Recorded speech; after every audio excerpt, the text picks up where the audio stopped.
moving right along, the next tool that I want to discuss is the stamping tool.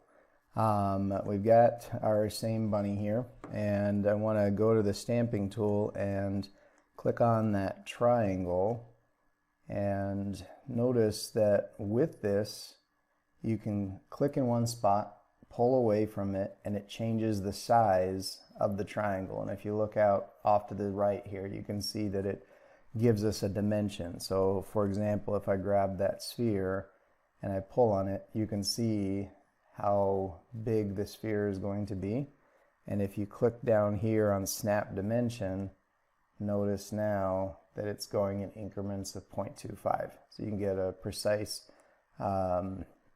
measurement. One thing that's interesting about this, and let me turn on the wireframes, is if you look closely, you can see that it actually changes the triangles to make a nice crisp line, which means you can double click on that and do a transform.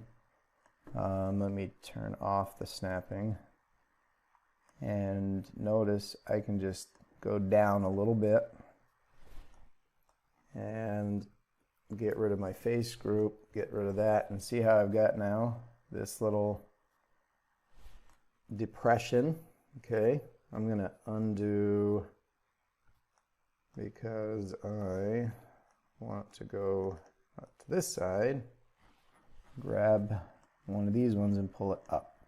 Okay, so I want you to see how that might possibly be useful if you wanted to get a particular shape.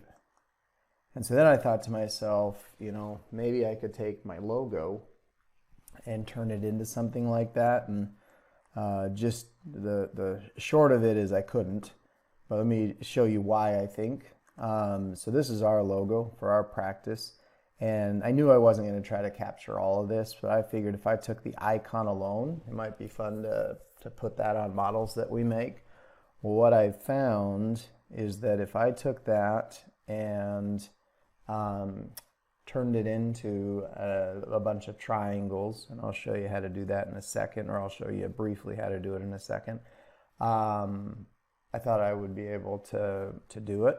And so I got this. I'm going to hide the bunny and turn on the icon. So I got this, and I thought, perfect, I've got the triangles. Let me just select them all, and under the select, under convert to, there's the option to convert to a stamp. We didn't really cover this before because I figured I'd just cover it when we got to the stamping tool, but the convert to stamp, see how it fails, and it says it's because of the boundary loops. My understanding as I tried a variety of things is that it doesn't let you do this if there are more than one boundary. Think of a boundary as an edge. Okay. The first thing I tried just to play around, I made a smiley face on the back of the bunny and thought, I'll just try to make this into, and it failed as well. And if you think about that, there would have been the boundary around, and then the eyes, and then the mouth. And so then I thought, well, maybe if I bring in something that doesn't have, I'm going to turn on my wireframe so you can see that a little better. Something that doesn't have more than one boundary, maybe it'll work, and sure enough it did. And I'm not going to go all the way because I've already done this, but you basically do like this and see how it brings up this screen, and you just hit accept, and then you have your own stamp. And so let me show you my stamp that I made. Back to bunny here, and let's put this Mickey Mouse head right on his forehead. So we come into stamp and see this one right here. That's, oh, you don't drag it on, sorry.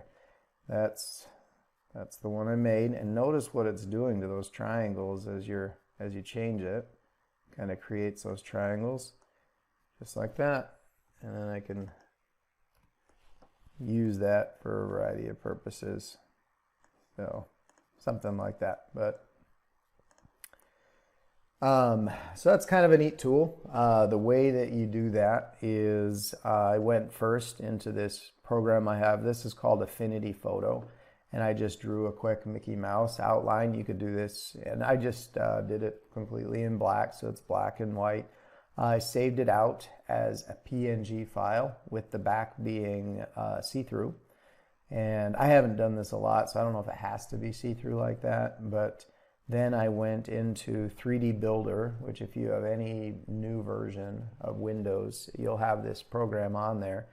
And I, let me show you. So I said open, and then I went and found the one that I had, and notice how it automatically creates a 3D file from it, okay?